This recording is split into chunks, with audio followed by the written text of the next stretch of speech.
Hello प्यारे बच्चों, जय हिंद। Welcome again to my channel GCS education point.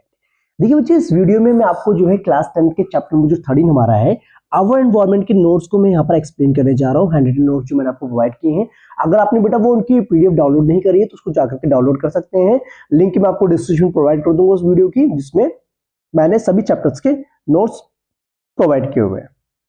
ठीक है, इन केस अगर आपको बेटा कोई भी टॉपिक में डाउट होता है, कोई पार्टिकुलर टॉपिक में, तो उसकी एक्सप्लेनेशन भी मैं आपको प्रोवाइड कर सकता हूं। ठीक है, बस आपने क्या करना है, वीडियोस को देखना है, लाइक करना है, शेयर करना, सब्सक्राइब करना चैनल को। ठीक है, जो भी आपकी क्वेरीज हो बेटा रिगार्डिंग जो भी टॉपिक आप पढ़ना चाहते हो वो भी मैं आपको प्रोवाइड कर दूंगा। अच्छा, एक बच्चे ने कहा था कि सर एक्टिविटीज की वीडियोस भी प्रोवाइड कर दीजिए, तो बच्चे वेट कीजिएगा, मैं आपको जल्दी जो है सभी एक्टिविटीज को एक्सप्लेन करके आपके पास प्रोवाइड कर दूंगा। आप जुड़े रहे बस चैनल के साथ। ठीक है, तो बेटा यहाँ पर क्या बात कर रहे हैं, हम अवर एनवायरनमेंट की बात करते हैं। तो आप सभी को पता है बेटा, एनवायरनमेंट कोई बड़ी चीज नहीं है। एनवायरनमेंट के बारे में आप सभी को पता है, आप छोटी क्लासेस से पढ़ते हुए आ रहे हैं एनवायरनमेंट के बारे में, कि बेसिकली होता क्या है ना बेटा, यहाँ पर जितनी भी चीजें आपको आसपास दिख रही है, ठीक है, चाहे आपकी लिविंग थिंग्स हो चाहे वो नॉन लिविंग थिंग्स हो, सब मिलकर के बेटा क्या बनाता है, एनवायरनमेंट बनाते हैं। यहाँ पर एनवायरनमेंट का मतलब है वातावरण की जो बात करते हैं, यहाँ पर लिखा है everything surrounds us is an environment. ठीक है, तो एनवायरनमेंट में बेसिकली क्या होता है कि आपके आसपास जितनी भी चीजें दिखती हैं, जैसे लिविंग थिंग्स होगी, जैसे बात करते हैं हम प्लांट्स हो गए, एनिमल्स हो गए, ठीक है, तो बैक्टीरिया हो गए, फंगी हो गए, सारे के सारे क्या होते हैं, किस कैटेगरीज में आते हैं, आपके लिविंग थिंग्स में आते हैं, तो उनको हम बायोटिक कंपोनेंट्स कहते हैं। और एबायोटिक कंपोनेंट्स में होते हैं जिसके अकॉर्डिंग हम बेटा सर्वाइव कर पाते हैं, जैसे टेम्परेचर हो गया, लाइट हो गया, आपका वाटर हो गया, सॉइल हो गया, तो ये लैंड एरिया हो गया ना, लैंड एरिया मतलब सॉइल वर्ल्ड में आपका इंक्लूड हो जाएगा। तो इनके बीच में जब इंटरेक्शन होता है ना बेटा, तभी तो वो सर्वाइव कर पाते हैं। अब सोचो खुद ही, अगर वाटर के बिना कोई भी लिविंग ऑर्गेनिज्म रह सकता है क्या? नहीं रह सकता। ठीक है, और वाटर हो गया, एयर हो गया, लैंड एरियाज हो गया, लाइट हो गया, टेम्परेचर, तो ये सारी चीजें के एबायोटिक कंपोनेंट्स में इंक्लूड की जाती है। लेकिन इन दोनों के बीच में क्या होता है, एक इंटरेक्शन होता है। दिखा ना आप, देखो, द इंटरेक्शन बिटवीन बायोटिक और एबायोटिक कंपोनेंट्स वो बनाता है बेटा इकोसिस्टम बनाता है। जैसे फॉरेस्ट आपने देखा है, फॉरेस्ट में एनिमल्स भी मिल जाते हैं, वाटर भी मिल जाता है, लैंड एरिया हो जाता है, टेम्परेचर चेंजेस भी होते रहते हैं, सनलाइट भी मिलती है। तो ये सारे सारे इन सब के बीच में जब इंटरेक्शन होता है उसको हम कहते हैं इकोसिस्टम कहा जाता है। ठीक है, पॉन्ड भी इसी का एग्जांपल हो। Clear, that's good. अब आगे सुनो बेटा, अब कह रहा है कि इकोसिस्टम के हमने टाइप्स के बारे में अगर बात करें तो बेटा इसको दो कैटेगरीज में डिवाइड कर रखे हैं। एक तो होता है नेचुरल, जो प्रकृति की देन है भैया, है ना, जैसे आपने देखो फॉरेस्ट जो है एक ऑलरेडी हमारा पास एग्जिस्ट करता है नेचर में, लेक हो गया, ओशियंस हो गए, ये सारे के सारे प्राकृतिक इकोसिस्टम है, इसको हमने कुछ नहीं करा बेटा। ठीक है, लेकिन कुछ होता है आर्टिफिशियल, जैसे आपने देखा बेटा एक्वेरियम बनाते हो आप, गार्डन्स हो गए, क्रॉप फील्ड हो गए, ये सारे के सारे मेन मेड है, ये हमने खुद अपनी जरूरतों को पूरा करने के लिए उसके अकॉर्डिंग हमने जो है इसको प्रिपेयर किया हुआ है। ठीक है, ओके।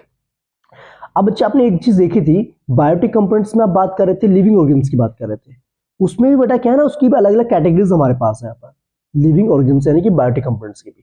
वो क्या क्या है देखो बेटा, आपने बेटा देखा है सबसे पहले आता है प्रोड्यूसर्स।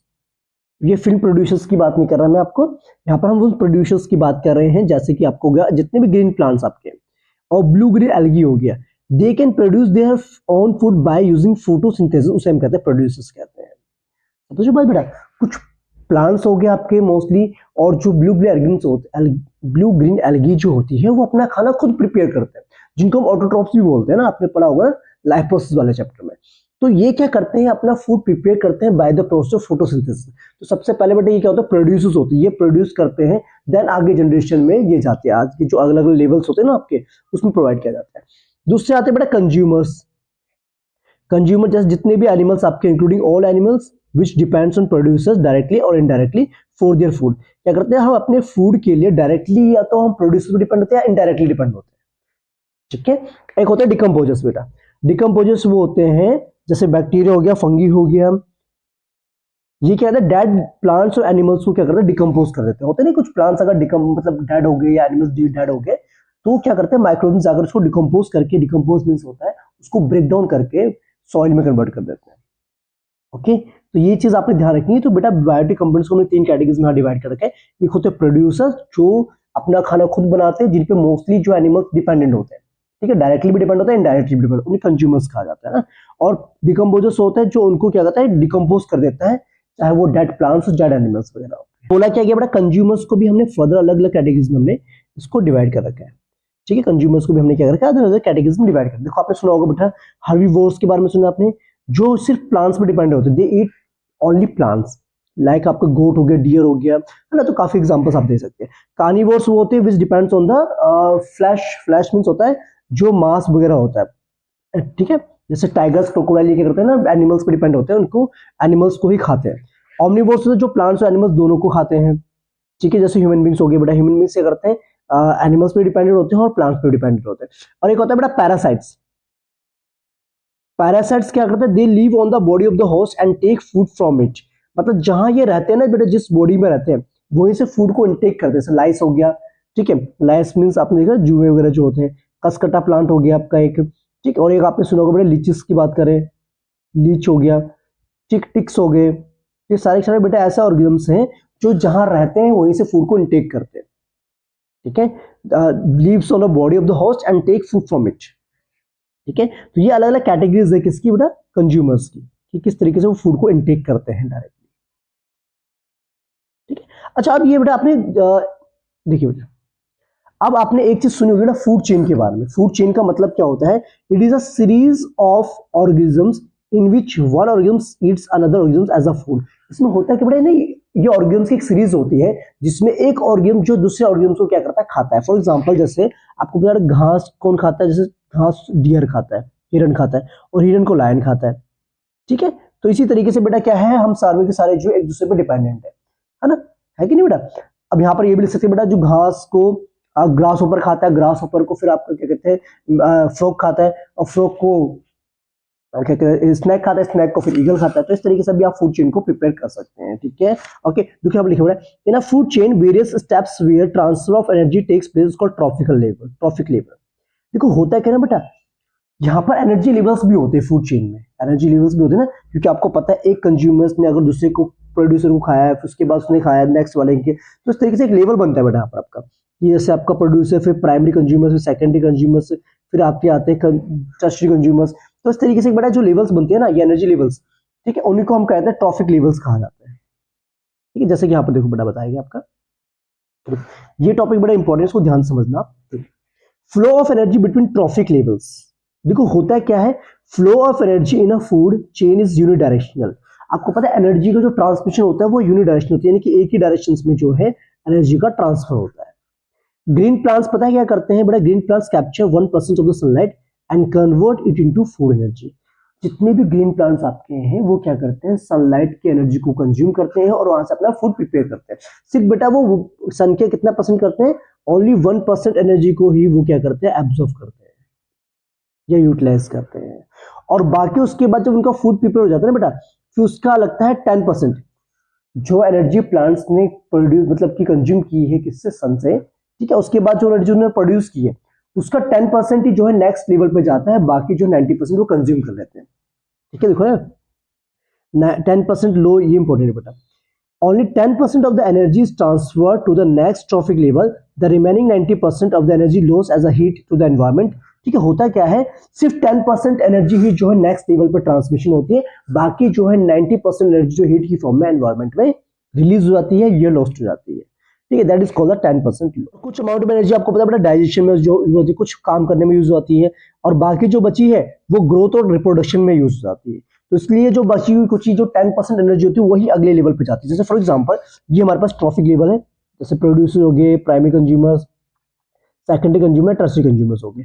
सपोज कीजिए प्रोड्यूसर्स के पास 1000 किलो जूल एनर्जी थी, तो इसका 10% निकालें तो बेटा कितना होगा, आपको पता है 10% निकालेंगे तो 10/100 इंटू में 1000, दो जीरो कैंसिल हो गए, यानी कि आपके पास बचे 100 जूल्स। तो सेकंड 100 किलो जूल्स, तो सेकंड लेवल पे 100 किलो जूल्स की, उसका 10% कितना हो गया, 10 जूल्स। ऐसे करते करते बड़ा लास्ट लेवल पे क्या आ जाती है, एनर्जी आपकी बहुत कम हो जाती है, समझिए बात। इसीलिए अगर टर्शरी वाले डायरेक्टली अगर प्लांट्स पे डिपेंड हो जाए तो उनको ज्यादा अमाउंट में एनर्जी मिलेगी, इसका मतलब ये हुआ है ना। बाकी सब में क्या मिलेगी, कम अमाउंट में एनर्जी मिलेगी, ठीक है, समझिए बात को।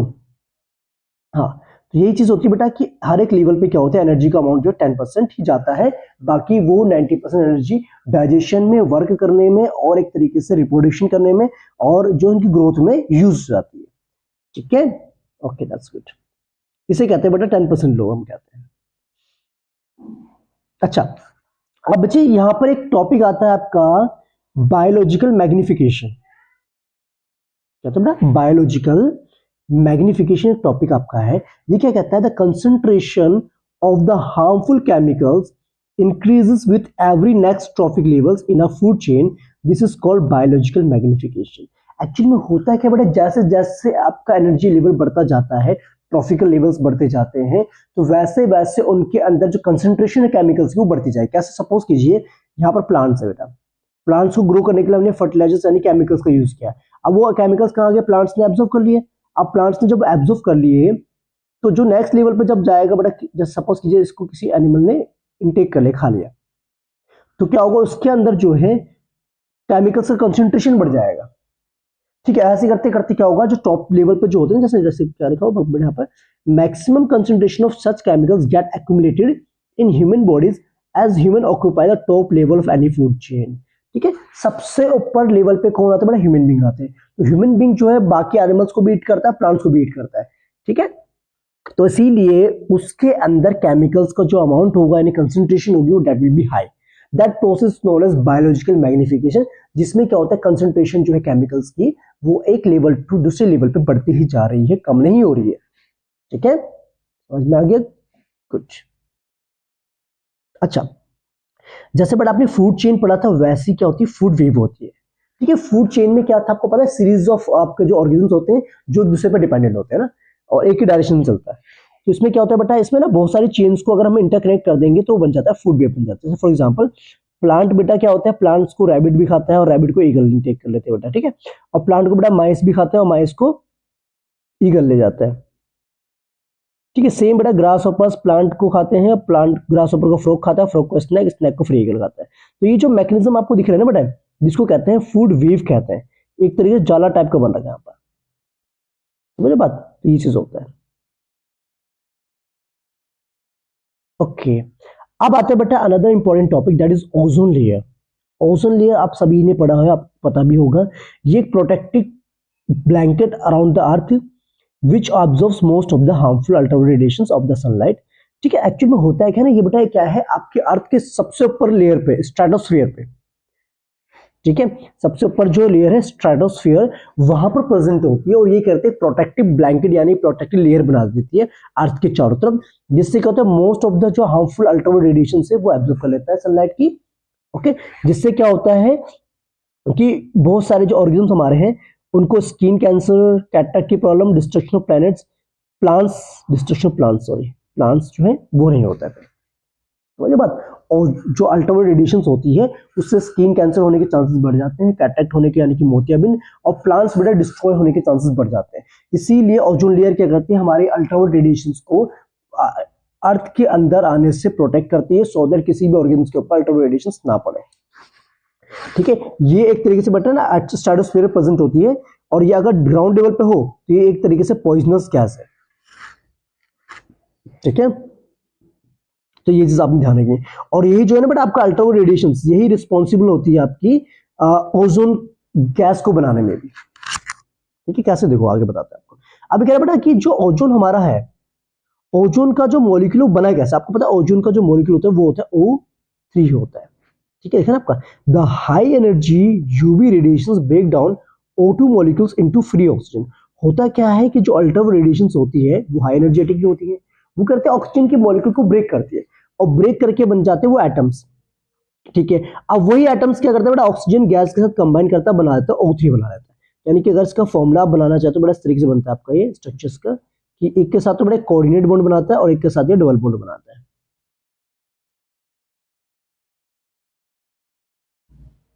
ठीक है, 1 2 3 4 5 6, ठीक है, 6 इलेक्ट्रॉन्स होता है ऑटोमोस्ट शेल में, तो उसके अकॉर्डिंग आपका इस तरीके से फॉर्मेशन होता है। ठीक है, अब बेटा क्या कर रहा है, डिप्लीशन ऑफ ओजोन लेयर। देखो ओजोन लेयर सबसे पहले बेटा क्या है ना, ओजोन जो अंटार्कटिका पे 1985 1985 में ओजोन होल ऑब्जर्व किया गया, देखा गया था।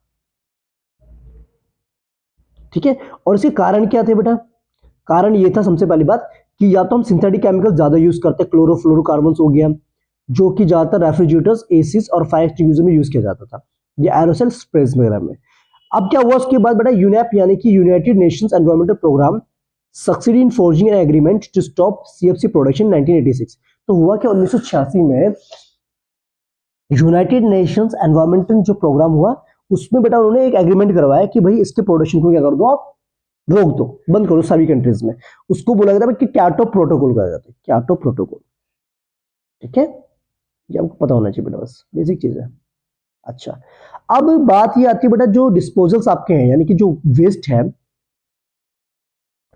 उसका डिस्पोजल कैसे किया जाएगा, मतलब उसको डिकम्पोज कैसे किया जा सकता है। देखो आपको पता है बेटा दो तरीके से वेस्ट होते हैं, तो बायोडिग्रेडेबल होता है, एक होता है आपका नॉन बायोडिग्रेडेबल।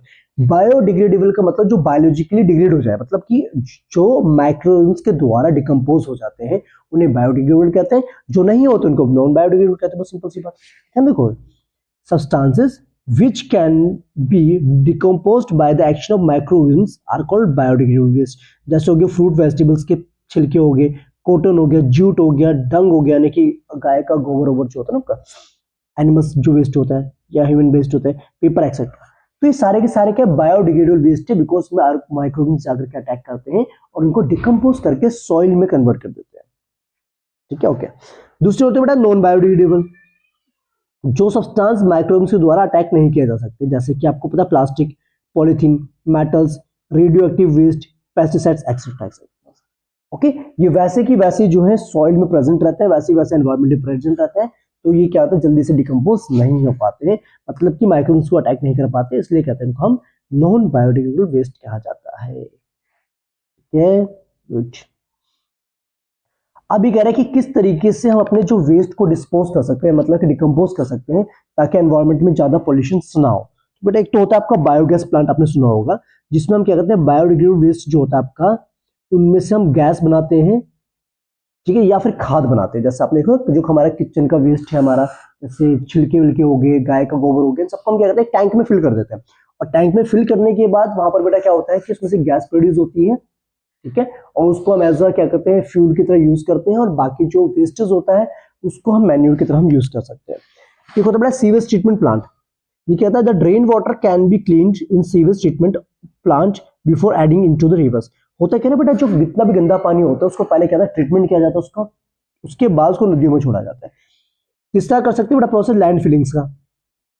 लैंड फिलिंग्स में क्या होता है the wastage are buried in low lying areas and are compacted by rolling and bulldozers. क्या होता है जो लो लाइंग एरिया होते हैं ना बेटा, जो नीचे इलाके होते हैं, उनमें जाकर के क्या करते हैं हम बुलडोजर्स की मदद से या फिर रोलर्स की मदद से उसमें ना क्या होता है कॉम्पैक्ट कर देते हैं उसको, इसको जो भी गार्बेज वार्बेज होता है, उससे क्या होता है कि वो धीरे धीरे जो हमारी सॉइल की वो है क्वालिटी, मतलब सॉइल की लेयर बढ़ जाती है वहां पर, और वो डिकम्पोज भी हो जाता है। ठीक है, लेकिन बेटा ये ना सिर्फ आप उसके लिए कर सकते हो जो बायोडिग्रेडेबल वेस्ट होगा, नॉन बायोडिग्रेडेबल के लिए दिक्कत हो जाएगी ना।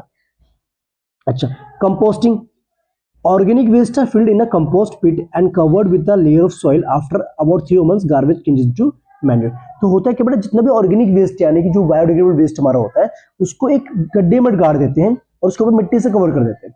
कुछ महीनों के बाद क्या होता है वो गार्बेज आपका खाद में कन्वर्ट हो जाता है, फिर उसको हम एज अ मैन्यूर के तौर पर हम उसको यूज कर सकते हैं फील्ड में, ग्राउंड वगैरह में। ठीक है, अब बच्चे क्या होता है कि जैसे रिसाइकलिंग की बात करें तो रिसाइकलिंग में क्या होता है non biodegradable waste are recycle to make new items. जितना भी आपका नॉन बायोडिग्रेडेबल वेस्ट होता है ना बेटा, उसको रिसाइकल करके हम न्यू आइटम्स बना सकते हैं। जैसे प्लास्टिक को रिसाइकल कर सकते हैं, है ना, मेटल्स को रिसाइकल कर सकते हैं, और पेपर को रिसाइकल कर सकते हैं। तो काफी चीजें हैं जो आपने देखी होंगी बेटा जिनको रिसाइकल करके न्यू आइटम्स बनाए जाते हैं। ठीक है, या फिर रीयूज कर सकते हैं। It is a conventional technique to use an item again like newspaper for making envelopes। ठीक है, हमने कुछ चीजों को बड़ा दोबारा से यूज कर सकते हैं। जैसे आपको पता है कि देखोगे ना आपने क्या नाम है आपका, न्यूज़पेपर को कटिंग वटिंग करके एनवेलप्स बना लेते हैं हम। ठीक है, न्यूज़पेपर को डेकोरेशन पर्पस के लिए भी हम यूज करते हैं, तो काफी चीजें आपकी हो जाती है। अच्छा, समटाइम्स क्या होता है बेटा जो मेडिकल वेस्ट होता है उसको इंक्रीनेशन किया जाता है। It is a waste treatment process होता है आपका ये, data described as a thermal treatment. It converts the waste into ash, mainly it is used to transfer medical waste. Okay, तो मोस्टली जितना भी बायोलॉजिकल वेस्ट होता है ना बेटा, जो बायोलॉजिकल वेस्ट जैसे जो मेडिकल वेस्ट होता है उसको क्या करते हैं थर्मल ट्रीटमेंट किया जाता है उसका, उसको उस वेस्ट को पहले एशेस की फॉर्म में कन्वर्ट किया जाता है, मतलब राख की फॉर्म में, देन उसको जो है, हाँ ठीक है, तो मतलब इससे क्या होता है कि एनवायरमेंट ज्यादा आपका वो नहीं होता, प्रभावित नहीं होता। क्योंकि बट अगर उसको हम लैंड फिलिंग करेंगे तो हो सकता है कि उससे इन्फेक्शन वगैरह हो जाए बाकी एनिमल्स वगैरह को, है ना, और उसमें पानी में उसको नदियों में डाल नहीं सकते क्योंकि पता है वाटर पॉल्यूशन हो जाएगा, वहां से इन्फेक्शन वगैरह हो सकते हैं, तो इसीलिए क्या करता है उसका थर्मल ट्रीटमेंट किया जाता है। ओके बच्चे, तो ये चीज आपने ध्यान रखनी। तो ये था बेटा आपका chapter 13 our environment. I think आपको समझ में आ गया होगा। अगर आपको कोई भी क्वेरी वगैरह होती है तो बेटा आप मुझे कमेंट करके जरूर बता सकते हैं। ठीक है, नेक्स्ट वीडियो में मिलेंगे, तब तक के लिए अपना ध्यान रखेंगे। बाय बाय, टेक केयर, जय हिंद।